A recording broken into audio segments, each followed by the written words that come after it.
This is Module 2, Lesson 3.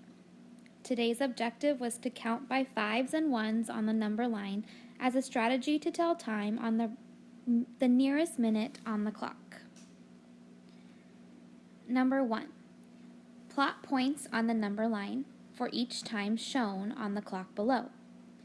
Then, draw lines to match the clocks to the point.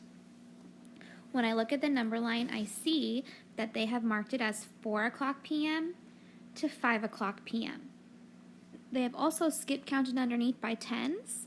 I'm going to fill those in with 5s. So 5, 10, 15, 20, 25, 30, 35, 40, 45, 50, 55, and 60. I'm going to start with the digital clock at 4:01. 4:01 means 1 minute past 4. So if I come to 4 o'clock, the dot right next to the 4 o'clock would be 4:01.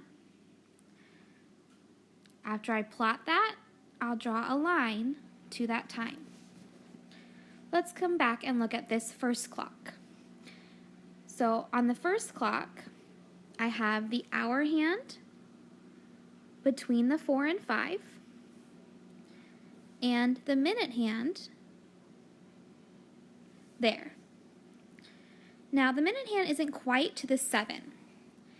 If I look at my timeline, I can count over 7 ticks by 5s. 1, 2, 3, 4, 5, 6, 7. That would be 35 minutes. The minute hand, though, is right before the 35, which means that it's right 1 minute before 35, which would be 34 minutes. So that's why I plotted there, and I'll draw a line to that point. Try these 2 times on your own. Number 2. Julie eats dinner at 6:07 p.m. Draw hands on the clock below to show what time Julie eats dinner. Well, first, I want to go with 07, my minute hand.